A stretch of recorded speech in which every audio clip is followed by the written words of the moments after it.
Hey gang, and welcome back. These videos are brought to you by Card Conduit, the best place to sell your unused collection fast and easily. 401 Games, Canada's top shop for all your hobby and TCG needs. Dragon Shield, the strongest sleeves for your strongest decks. Moxfield, the easiest way to store and share your deck lists. And Foil Armor, flatten your foils fast. Chris wins the die roll and starts us off. He draws and plays a Cavern of Souls naming Merfolk, which he then taps for a Skull Clamp. Sammy plays a Flooded Strand, cracking it and losing one to go and find a Triome. G draws for turn, then moves straight to his end step, suspiciously pitching a Nyxbloom Ancient. Kuzno draws and plays a Wooded Foothills. He cracks it, losing one to find a Breeding Pool, taking two more so it comes in untapped, and he can cast Bruce Banner. Christus plays an Island. Sammy's got a Hinterland Harbor, and then pays 2 mana for Bloom Tender. G plays a Forest and taps it for Birds of Paradise. Kuzno's got a Sulphur Falls and has 2 mana for Swiftfoot Boots. He then hits G with Bruce and passes. Chris has got an Island for turn and then casts Namor. Sammy plays a Clifftop Retreat, which comes in untapped and has enough mana for Crystal. He then casts Curiosity onto her, dealing 1 with Crystal to each opponent, and the enchantment resolves, and he passes turn. G's got a Plains for turn, and then taps enough for Sithis. He plays a Utopia Sprawl onto his forest, gaining a life and drawing a card. Kuzno drops a Spire Garden for turn, and casts a Sorcery Speed Beast Within, destroying the Bloom Tender. This has Sammy getting a 3/3, and Kuzno passes. Chris plays an Island for turn, and casts Imprisoned in the Moon, targeting Crystal. He gets a Merfolk token from casting the spell with Namor, and Crystal then becomes a land, so Curiosity falls off. Chris then clamps the Merfolk token he just made, drawing 2, and passing. Sammy's got a Rejuvenating Springs, and then casts a Dromoka's Command. Picking the mode to have Chris sacrifice an enchantment, and has his Beast token fight Sithis. This has Crystal becoming a creature again, and Sammy then casts a Fiery Inscription. This deals 1 to his opponents with Crystal, and he then moves to combat.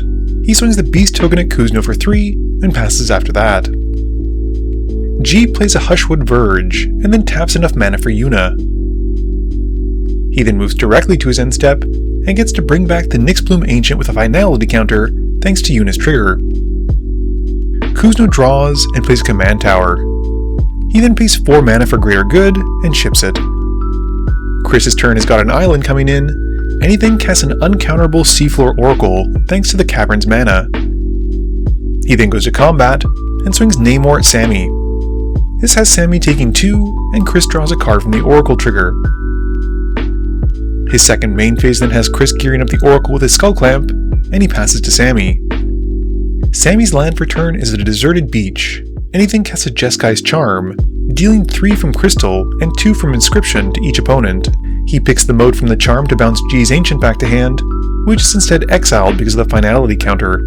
Moving to combat, Sammy then swings the Beast token at Kuzno and deals 3. G draws, plays a Forest, and then taps 6 mana for Lasting Faith, making a 1/1 hero token, and gives it 4 +1/+1 counters. He then goes to combat, swinging Yuna at Sammy. Sammy takes the hit, and G gains 3 life because of Yuna's lifelink. He then moves to his end step, and brings back Sithis with the Yuna trigger, and gives it a Finality counter. Kuzno plays a Steam Vents, taking 2, so it comes in untapped. He then brings out a Shaman of the Great Hunt. He goes to combat, and swings it at Sammy since it has haste, and Sammy takes the hit for 4. This has the Shaman giving itself a +1/+1 counter as it connects, and Kuzno passes.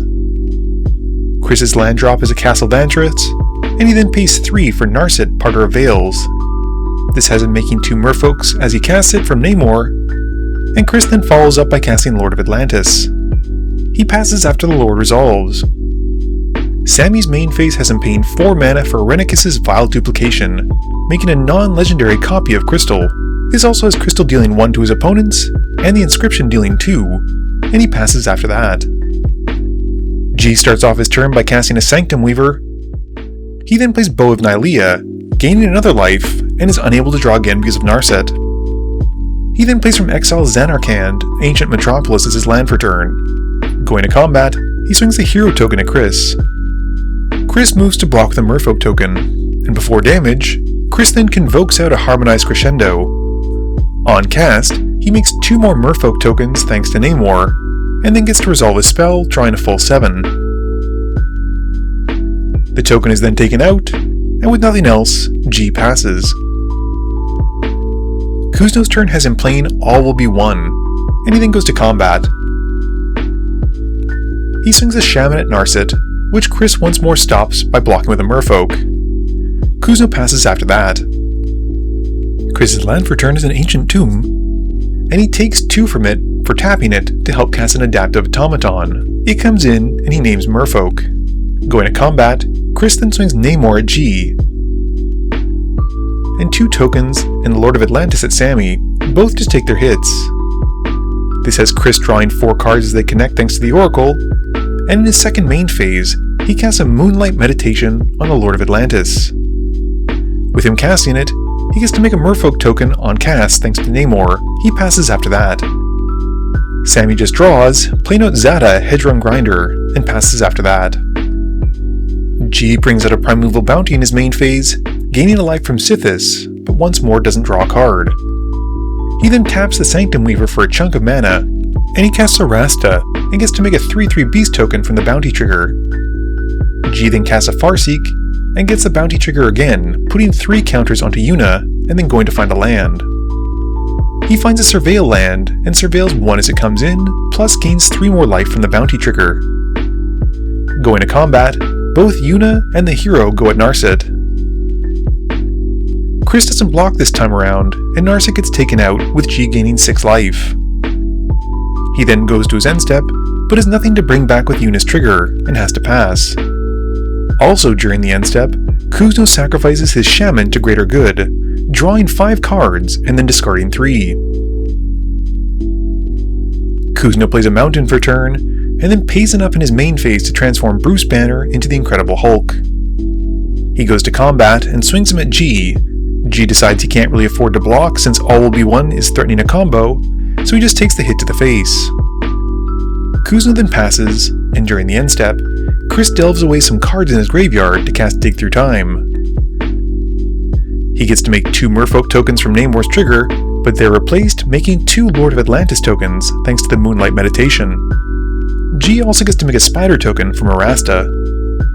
Chris then looks at his top 7, keeping his best 2, and we move to his turn. Chris draws and plays an island. He then brings out a Harbinger of the Seas, taking 2 from the Ancient Tomb. With it on the stack, Sammy floats a red and a green from his 2 lands that are about to become islands. The Harbinger then resolves, and Chris then taps 4 mana to cast a Cryptic Command, making Chris 3 more Merfolk who actually become Lord of Atlantis tokens thanks to the Moonlight Meditation. Chris also picks the mode to bounce All Will Be One, and draws a card. With the command resolved, Chris announces he'll move to combat, and before letting the mana go, Sammy casts a Colossal Might, dealing 6 to each of his opponents, which broken down as 2 from each crystals, and 2 from the inscription.